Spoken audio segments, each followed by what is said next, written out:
Hello students and welcome back to my channel. In today's video we are going to continue with the same chapter that we were doing. It was acids, bases and salts.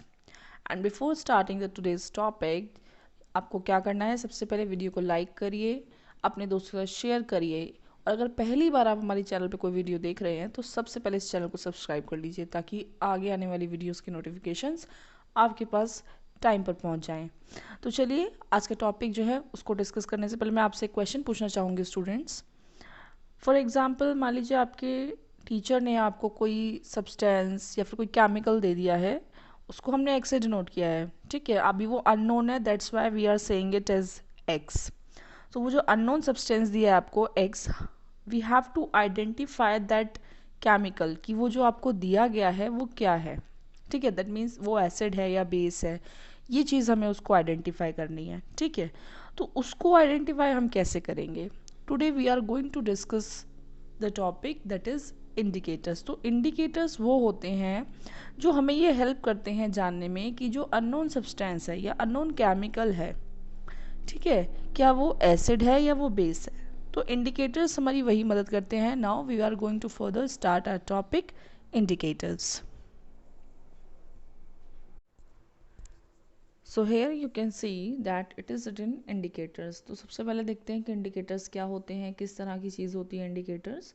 Substance which change its colour और smell in different types of substance, यानी कि जो indicators होते हैं वो इस तरह के सब्सटेंस होते हैं जो अलग अलग चीज़ों में क्या करते हैं, अपना कलर या फिर अपनी स्मेल को चेंज कर लेते हैं, बदल लेते हैं अलग अलग चीज़ों में। अगर हम बात करें इंडिकेटर्स का टाइप्स की, तो देखिए मेन हमारे 3 टाइप्स होते हैं इसके। तीनों टाइप्स को डिस्कस करेंगे, उनका क्या नाम होता है, कैसे वो काम कर रहे हैं। तो सबसे पहला टाइप होता है हमारा नेचुरल इंडिकेटर्स का। जो हमारे नेचुरल इंडिकेटर्स होते हैं, those indicator found in nature that is in plants, यानी कि ऐसे इंडिकेटर्स जो हमें नेचर में मिलते हैं, प्लांट से मिल जाते हैं, वो हमारे क्या है, नेचुरल इंडिकेटर्स हैं। जैसे कि लिटमस पेपर, लिटमस पेपर एक हमारा कैसा है, नेचुरल इंडिकेटर है कि ठीक है ना, वो हमें कैसे मिलता है, प्लांट से मिलता है।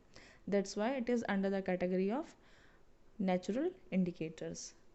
अगर हम बात करें इसकी सेकेंड टाइप की, तो सेकेंड टाइप आपको दिखाई दे रहा है, that is synthetic indicators. Synthetic indicators क्या है, हमारे केमिकल सब्सटेंस, यानी कि इनको केमिकल्स के यूज़ करके बनाया जाता है, इनको लैब में सिंथेसाइज किया जा रहा है इनको।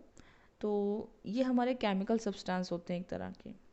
एग्जाम्पल देखें अगर हम सिंथेटिक इंडिकेटर का, तो मिथाइलिन ऑरेंज जो है एक इसका बहुत अच्छा एग्जाम्पल हो सकता है। और मिथाइलिन ऑरेंज जो होता है, अलग अलग सब्सटेंस में भी हमने बताया इंडिकेटर्स का काम क्या है कि अलग अलग सब्सटेंस में अलग अलग कलर या फिर अलग अलग स्मेल देते हैं। तो जो मिथाइलिन ऑरेंज होगा, जैसे लिटमस के बारे में तो हम पढ़ चुके हैं कि एसिड के साथ वो रेड कलर देता है और बेस के साथ ब्लू कलर देता है। अब मिथाइलिन ऑरेंज का भी क्या है कि अगर हम एसिड के अंदर, मिथाइलिन ऑरेंज हमारा एक्चुअली सॉल्यूशन होता है, लिक्विड होता है। अगर हम कोई एसिड ले, उसके अंदर मिथाइलिन ऑरेंज को डाल दें, उसके कुछ ड्रॉप्स डाल दें, तो कैसा कलर वो देगा, it will give the red colour. लेकिन अगर हम बेस ले लें तो फिर क्या होगा, अगर हम कोई बेस ले लें और उसमें मिथाइलिन ऑरेंज को डाल दें तो वो हमें येलो कलर देगा, ठीक है। इस बात का बहुत ध्यान रखें और एग्ज़ाम में अगर पूछा जाता है तो मेंशन भी करके आएँ कि मिथाइलिन ऑरेंज एसिड के साथ कौन सा कलर देगा और बेस के साथ कौन सा कलर देगा। इसी के बाद इसका थर्ड टाइप होता है, that is all factory indicators, ठीक है। ऑल फैक्ट्री इंडिकेटर्स आपको दिखाई दे रहे हैं। और जो ऑल फैक्ट्री इंडिकेटर्स होते हैं हमारे, ये कैसे होते हैं, ये अलग अलग तरह का ऑर्डर देते हैं। एसिड में अलग, बेस में अलग। ऑर्डर मीन्स स्मेल, अलग अलग तरह की स्मेल देंगे। एसिड में किसी और तरह की, बेस में किसी और तरह की। जैसे कि एग्जांपल लें तो वनीला एसेंस, जो हमारा वनीला एसेंस है वो एसिड में तो हमें जो स्मेल होती है उसकी वो और ज़्यादा इंक्रीज़ कर देगा। एसिड अगर हम कोई ले लें, उसमें वनीला एसेंस को डाल दें, तो जो स्मेल आ रही होगी वनीला एसेंस की वो और ज़्यादा बढ़ जाएगी। और वहीं अगर हम कोई बेस ले लें और उसके अंदर वनीला एसेंस डाल दें तो कोई भी स्मेल नहीं आएगी, ठीक है। तो ये हमारा क्या हो गया, ऑल फैक्ट्री इंडिकेटर्स का एक एग्जांपल हो गया वनीला एसेंस। आई होप ये चीज़ आपको समझ में आई होगी। इसके बाद ही इसी के साथ में हमारे पास आता है यूनिवर्सल इंडिकेटर। अब ये यूनिवर्सल इंडिकेटर क्या है, इसको भी समझते हैं कि यूनिवर्सल इंडिकेटर्स क्या हैं हमारे।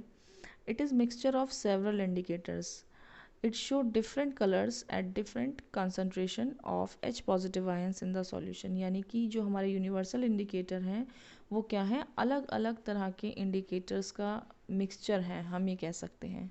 ठीक है, तो ये चीज़ आपको समझ में आई होगी।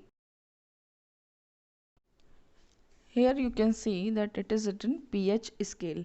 P स्मॉल होता है इसमें और H कैपिटल होता है, तो इसका pH का जो है एक फुल फॉर्म भी होता है, या तो हम इसको बोल सकते हैं पोटेंस ऑफ हाइड्रोजन या फिर पावर ऑफ हाइड्रोजन। अगर हम ज़्यादा अप्रोप्रिएट वर्ड की बात करें तो वो है पोटेंस ऑफ हाइड्रोजन। कुछ बच्चे पावर भी यूज़ कर लेते हैं, वो भी जो है वैसे एक्सेप्टेबल है, but more appropriate word is potence of hydrogen. तो ये जो आपको नीचे एक कलरफुल सा स्केल दिख रहा है, ये क्या है, यही हमारा पीएच स्केल है।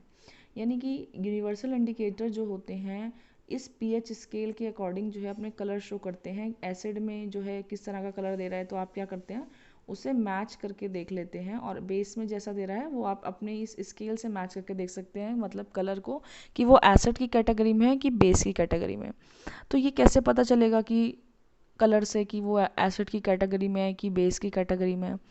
मान लीजिए आपने कलर मैच किया और उसका कलर जो है ब्लू आ जाता है, ठीक है, तो आप देख सकते हैं ब्लू के भी यहाँ काफ़ी सारे शेड हैं, कि लाइट है, उससे थोड़ा सा डार्क है, फिर अलग कलर का शेड है, तो उधर से आप मैच कर सकते हैं। लेकिन ऐसे ही आप मान लीजिए रेड के आ जाए या ऑरेंज आ जाए या येलो आ जाए या ग्रीन आ जाए, तो ठीक है। अब यहाँ पे आप देख रहे हैं पीएच स्केल में कुछ नंबर्स भी लिखे हैं नीचे, 0 से लेके 14 तक, यानी कि जो पीएच स्केल होता है ये 0 से लेके 14 तक होता है, ठीक है। तो इसमें हर नंबर का जो है एक मतलब है। जैसे कि अगर मान लीजिए पीएच का आपने कोई कलर मैच किया, वो ऑरेंज आ गया, ठीक है, तो इस ऑरेंज का नंबर क्या है, 4।